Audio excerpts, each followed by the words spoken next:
नमस्कार, मी राधा स्वागत करते तुमचं राधास मॅजिक किचन या आपल्या यूट्यूब चॅनेलवर। तर आज आपण पाहणार आहोत भेंडीची कुरकुरीत भजी कशी बनवायची। आजपर्यंत तुम्ही भेंडीची भाजी बऱ्याचदा खाल्ली असेल, पण यापूर्वी तुम्ही अशी भेंडीची भजी कुरकुरीत कधीही केली नसतील। तर अवघ्या 10 मिनिटांमध्ये तयार होणारी ही कुरकुरीत भेंडीची भजी कशी बनवायची यासाठी रेसिपी अगदी शेवटपर्यंत नक्की पहा। चला तर मग आजच्या रेसिपीला आपण सुरुवात करूया। तर सर्वात अगोदर इथे आपल्याला पाव किलो भेंडी घ्यायची आहे।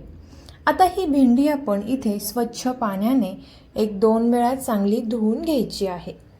भेंडी चांगली स्वच्छ पाण्याने धुवून घेतल्यानंतर इथे आपण ही भेंडी एका सुती कापडाने किंवा एका नॅपकिनने स्वच्छ पुसून घ्यायची आहे। आता इथे मी याच प्रकारे ही भेंडी सर्व या पद्धतीने पुसून घेते। आता ही भेंडी स्वच्छ पुसून घेतल्यानंतर आपल्याला या सर्व भेंड्या एका साईडला ठेवून द्यायच्या आहेत।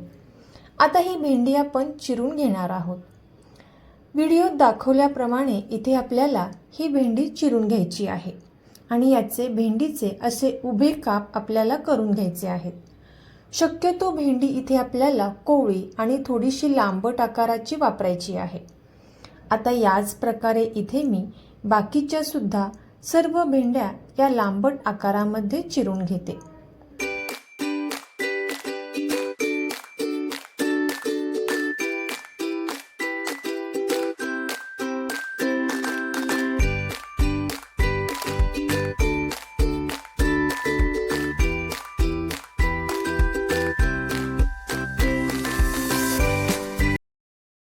तर पाहू शकता या पद्धतीने इथे आपण हे भेंडीचे काप करून घेतलेले आहेत।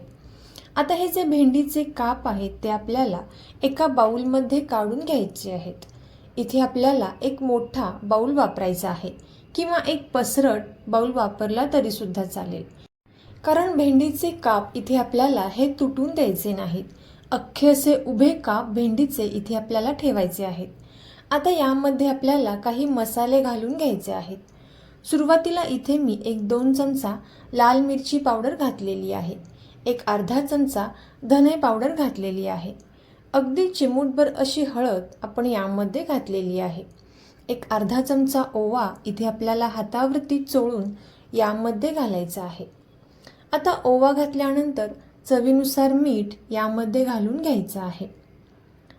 मीठ घातल्यानंतर इथे आपल्याला 1-2 ते 3 चमचे तांदळाचं पीठ वापरायचं आहे।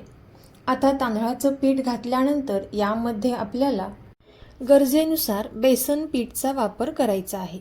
आता इथे मी सुरुवातीला 1-2 ते 3 चमचे बेसन पीठ यामध्ये घातलेलं आहे। जर गरज वाटली तरच इथे आपण हे बेसन पीठ आणखीन यामध्ये घालून घेणार आहोत। तर इथे मी हे 2 ते 3 चमचे बेसन पीठ यामध्ये घातलेलं आहे। त्यानंतर 1-2 चमचे कॉर्नफ्लॉवर आपल्याला यामध्ये घालायचं आहे। आता आपण हे चांगलं मिक्स करून घेणार आहोत। सुरुवातीला इथे आपल्याला हे कोरडंच या पद्धतीनं चांगलं मिक्स करून घ्यायचं आहे। लक्षात ठेवा, हे मिक्स करत असताना भेंडीचे काप इथे आपल्याला हे तुटणार नाहीत याची काळजी घ्यायची आहे। तोपर्यंत जर तुम्ही आपल्या चॅनेलवरती नवीन आला असाल तर नक्कीच आपल्या चॅनेलला सबस्क्राईब करा आणि सबस्क्राईबच्या पुढचे बेल आयकॉनचे बटन दाबा, जेणेकरून इथून पुढच्या छान छान रेसिपीज सर्वात अगोदर तुम्हाला पाहायला भेटतील। आता हे चांगलं मिक्स केल्यानंतर यामध्ये आपल्याला गरजेनुसार पाण्याचा वापर करायचा आहे। अगदी थोडंसं पाणी इथे मी यामध्ये घातलेलं आहे। आता पाणी घातल्यानंतर आपल्याला हे पुन्हा एकदा मिक्स करून घ्यायचं आहे।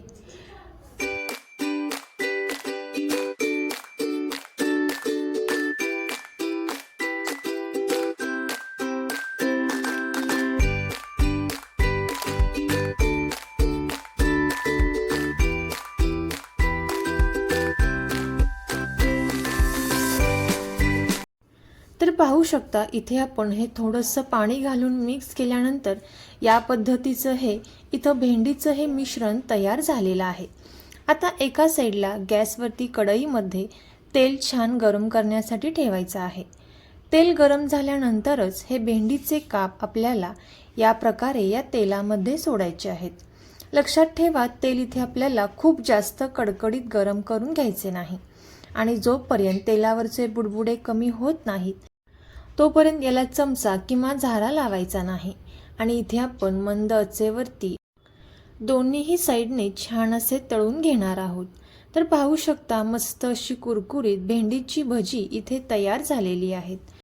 आणि याच प्रकारे इथे आपण बाकीचे सुद्धा हे सर्व भेंडीचे भजी तळून घेणार आहोत.